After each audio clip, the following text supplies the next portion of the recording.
Hey there, my wedding planning friends, and welcome back to my channel. If this is your first time here, thanks so much for clicking on my video.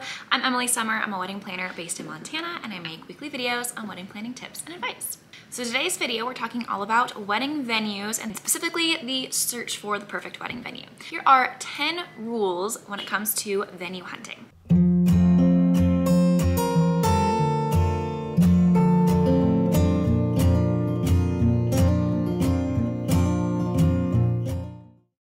So your wedding venue is probably the first thing you're really going to tackle, first thing you're going to book when it comes to wedding planning. And maybe one of the most important decisions you make as well, as it's going to affect pretty much every other decision you make after the fact. So it's really important to make sure that you go into the venue hunting process informed, prepared, and know what you want so that you can set yourself up for success when it comes to finding the perfect venue for you and your partner. So when it comes to venue hunting, rule number 1, determine if you're looking for a space for your ceremony, your reception, or both. So do you plan to get married at a church and then have a reception somewhere else? Do you want to get married outside and then have your reception somewhere else in like a ballroom type space, or maybe a private room at a restaurant? Determine if you are looking for one space to host both events or if you're looking for 2 separate spaces. If you plan to get married in a church, have your ceremony in a church, you want to finalize that part first, because then the decisions on where you plan to have your reception might be dependent on where your church location is, as you want to find something that's going to be easily accessible from the church to the reception space, especially if you are doing more of a destination and you have guests that are traveling that may not have access to transportation as easily. Number 2, when it comes to searching for your venue and touring venues, don't tour more than 2, maybe 3 venues in one day. Everything's going to start to kind of blur together. You're going to forget what you liked about certain venues. It's going to get really overwhelming and be a bit of sensory overload. So if you are looking at a variety of venues, split it up over a few different weekends and don't load up on one weekend and try and just knock out as many venues as you can in one day. You're going to be doing yourself a disservice. Number 3, know your head count before you even start venue hunting, before you look at any venues in person. And if it's not going to accommodate the amount of guests that you plan to have or that you anticipate having, completely rule it out. Don't even entertain the idea. Head count is going to be one of the key factors when it comes to making a lot of decisions in your wedding planning, but primarily your venue. You want to make sure that your venue is going to be able to host the amount of guests that you anticipate having. So make sure you're sitting down and kind of coming up with your guest list and knowing from that overall guest list how many you anticipate to actually be in attendance, and over exaggerate a little bit, because the last thing that you want is to book a venue and have your guest count be over the capacity of what you're able to have at that venue.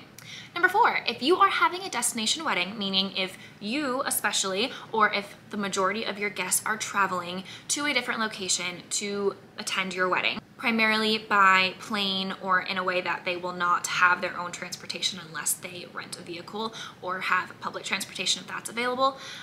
If you do have a lot of guests traveling, look for a venue that is going to be close to accommodations. So either accessible from public transportation or Ubers, or make sure that you are hiring a transportation company that's going to pick them up from a common space like a hotel, or just easily accessible to accommodations such as hotels and airports. So keep that in mind when you are venue hunting. Number 5, think through and write down your priorities, your wish list, and your non-negotiables when it comes to venues. So think through like what you're looking for in a venue. Do you want to have beautiful mountain views? Do you want to have a big indoor space that you can have a ton of people and a dance floor?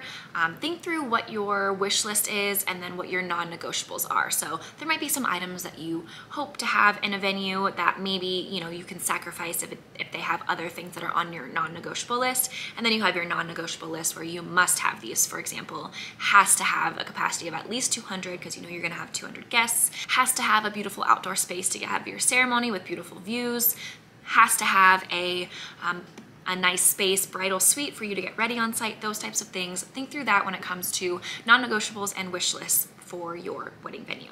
Number 6, have an overall idea or vision for your kind of overall reception experience.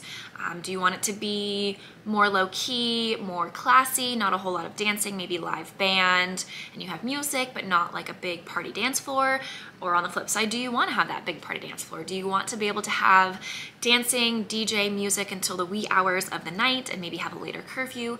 Those are things to kind of think through and envision for your reception when you are venue hunting, because there are some venues that will require an earlier curfew, especially if you're doing something more in city limits or in town. You might have a little bit more restriction when it comes to how late you can host an event or noise ordinance levels that you have to abide by. So think through kind of your overall reception experience that you want to have. Number 7, if food is important to you, ask about how each venue handles catering. So some venues will provide catering, they'll have in-house catering available, but most of the time that means that you have to use their catering. So make sure that you're looking into what they can provide for catering, look at the reviews, make sure it's something that is going to accommodate kind of your wish list when it comes to the food for your wedding, or find out if that's something you can bring in. You can bring in whatever catering you want and any restrictions you might have there. Number 8 should be obvious, but it's worth saying. If a venue is over your budget, move on. Don't try and push your budget or go over budget because you just want this venue so badly.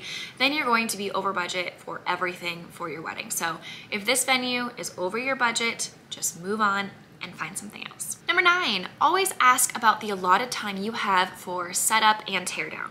So are you renting the space? Do you get it for the whole weekend? Do you get it for just the day? If you get it for just one day, what time are you allowed in the morning to go in and set stuff up? Can you drop things off the night before?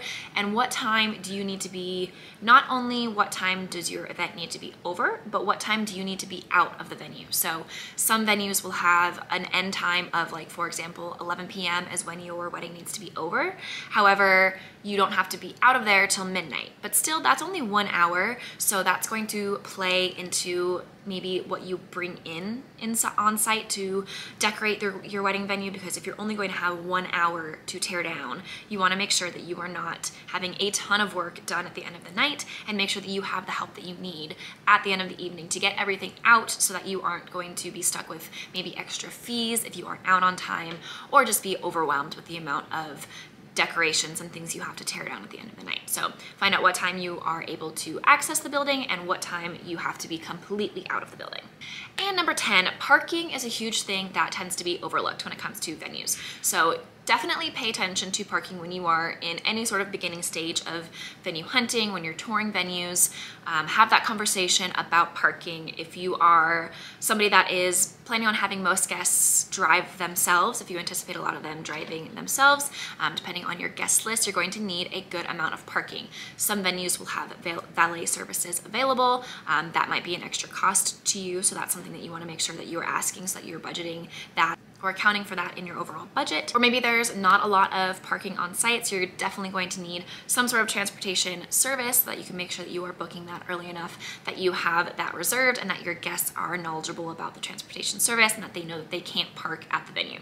So choosing the venue for your ceremony and or reception is a super important part of the wedding planning process, and is something that's probably going to make a lot of decisions moving forward. So do yourself a favor and be prepared when it comes to looking for your venue, and follow these 10 rules for venue hunting. Hopefully you found this video helpful. If you did, please like and subscribe to get weekly videos on wedding planning tips and advice, and we'll see you next week.